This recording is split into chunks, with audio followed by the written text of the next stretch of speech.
অমিশদা, দেখো তো ভাইয়ের জন্য কি একটা হয়েছে। আমার উপর রাগ হয়েছে। কি যে বলিস ভাবি, তোর উপরে রাগ করতে যাব কেন আমি?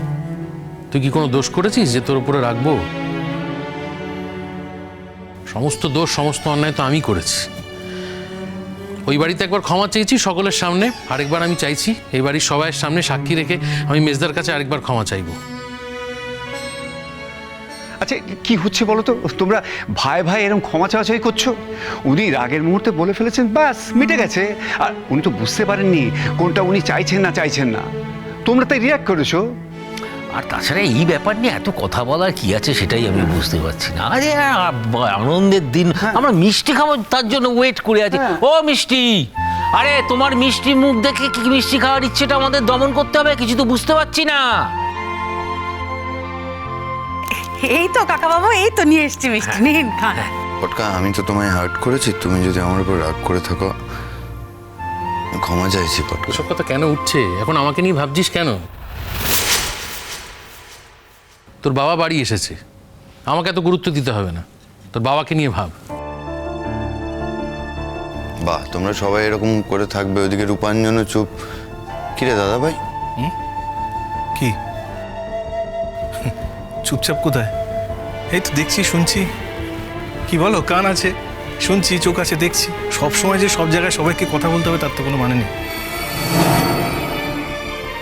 ঠিকই তো বলছে।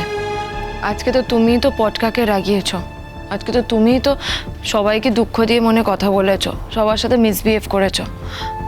তাই তো পটকা আজকে ওরকম মুখ করে দাঁড়িয়ে আছে, তাই না পটকা? গুনগুন, মেজদা ফিরে এসেছে বাড়ি, মেজদাকে নিয়ে কথা বলো, আমাদের নিয়ে এতটা ব্যস্ত না হলেও চলবে। কিন্তু আমার সাথে এভাবে কেন কথা বলছো? আমি কি করলাম? আমি তোমায় সেভাবে কিচ্ছু বলতে চাইনি মা। আমি শুধু বলছি যে আমাকে নিয়ে যত কথা বলবে আমি না তত বিব্রত হব, আমার খারাপ লাগবে। দেখো, এতজন তো রয়েছে, মেজদার জন্য আমরা সকলেই চিন্তা করেছি, তুমি কান্নাকাটি করেছো। এখন মেজদা বাড়ি ফিরে এসেছে, আর মেজদার কাছ থেকে জানা উচিত আমাদের মেজদার কি হয়েছিল। আমাকে নিয়ে ভেবো না, মেজদার সাথে কথা বলো। আচ্ছা ঠিক আছে পুলু কাকু, কাকা বাবু, আমি কিন্তু আর আলাদা করে কারোর জন্য আনলাম না। হ্যাঁ, এই একটা জায়গা থেকে একটু মিষ্টি তুলে নিন। না ঠিক আছে। এই নিন। কি হলো?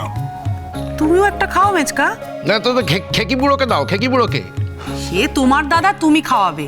আমি বাবা সবার জন্য এনে দিলাম, নাও ধরো।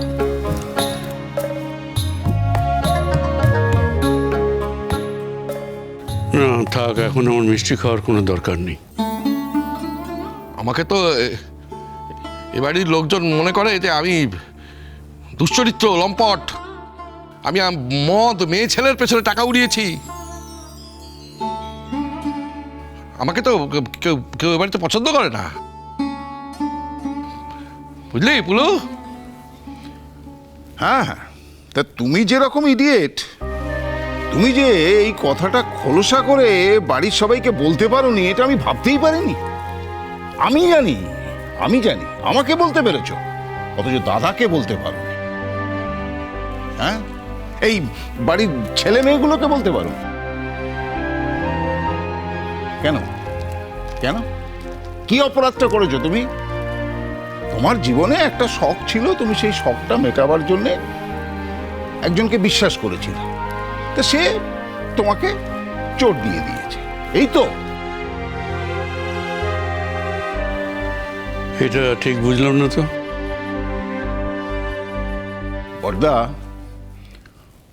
ও 1,60,000 টাকা ধার নিয়েছিল একটা গানের সিডি বার করবে বলে।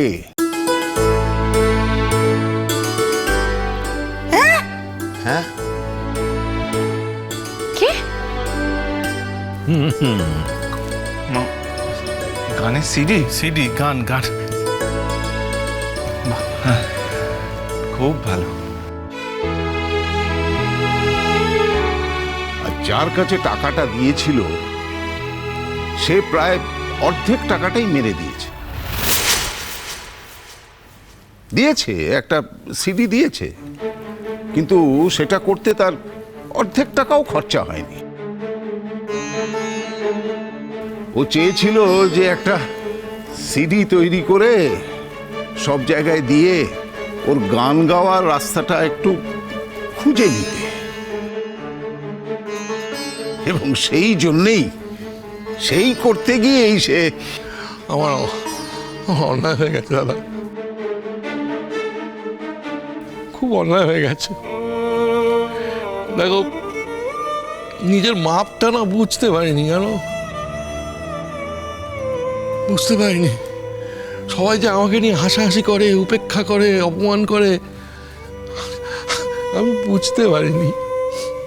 শুধু নিজের একটা শখ মেটানোর জন্য আমি এতগুলো টাকা, শুধু নিজের শখ মেটানোর জন্য আমি আমি আমি খরচা করে ফেলেছি। এটা একটা গর্হিত অপরাধ কিনা বলো? হ্যাঁ বল তোরা, এটা গর্হিত অপরাধ, তাই না? কিন্তু এটা আমি আমাদের এইটুকু একটা সংসার, এই সংসারে টাকা থাকে না, তার মধ্যে আমি নিজের খুশির জন্য এই টাকাটা খরচা করে ফেলেছি। আমি আমি এমন একটা শখ মেটাতে চেয়েছি যে শখের কোনো দাম নেই, যে শখ কেউ কোনো দাম দেয়নি। আমি সবাই মিলে হাসাহাসি করেছে, আমি বুঝেছি দাদা, গান আর আমার জন্য নয়। ঠিক এই কথাটা তুমি আমাকে বলতে পারলে না? কোন মুখে বলতাম দাদা? প্রথমে ভেবেছিলাম আমার সিডি খুব বিক্রি হবে, লোকের মুখে মুখে ফিরবে, অনেক বিক্রি হবে আমার সিডি। সেই সিডি বিক্রি করে আমি শোধ করে দেবো ভেবেছিলাম। সবাই মুখে মুখে বলবে ভজনের গান শুনতে চাই, ভজনের গান শুনতে চাই। সেই জন্য নামও দিয়েছিলাম ভজনের গান। কিন্তু যে সিডিটা রেকর্ড করেছিল সে আমাকে কি বলেছিল জানো দাদা? বলেছিল, এই যে আমি আপনার গান রেকর্ড করছি, এটাই আপনার 14 পুরুষের ভাগ্য ভালো। প্রত্যেকের অপমান, প্রত্যেকের অসম্মান আমি ভুলিনি দাদা। শুধু এই পুলুর কাছে গিয়ে আমি বলেছিলাম। তারপরও তুমি বলছো যে আমি আমি আমি এই কথাগুলো সকলের সামনে বলবো। আমি ভেবেছিলাম জানো দাদা, আমার খুব নাম হবে, যশ হবে, খ্যাতি হবে, আর বাইরের লোকেদের কাছ থেকে তোমরা সবাই শুনবে আমার নাম। এই দিনগুলোর কথা ভেবেই আমি শুধু কল্পনা করে অপেক্ষা করে থেকেছি। কিন্তু এক সময় দেখলাম যে এগুলো সব ফাঁকি, সব মিথ্যে। আমি আসলে নিজেকে নিজে বুঝিনি। বাড়ির লোক কতবার আমাকে বোঝাতে চেয়েছে, তবু আমি বুঝিনি। তোমরা কেন বলনি বড়দা আমি এত খারাপ গান গাই? কে বলেছে তুমি খারাপ গান গাও? গানের ভালো খারাপ সবসময় বিচার করতে হয় নাকি? গান হচ্ছে তোমার আবেগের বহিঃপ্রকাশ। তুমি যে মনের দুঃখে, মনের আনন্দে গানটাকে আঁকড়ে ধরতে পারো, এটাই তো ভালো। সবাইকে সব কিছু ভালো পারতে হবে তার তো কোনো মানে নেই ভজন। যে যেটা ধরে শান্তিতে বাঁচে সেটাই তো তার সব থেকে বেঁচে থাকার উপায়। খুরকুরু খুরকুরু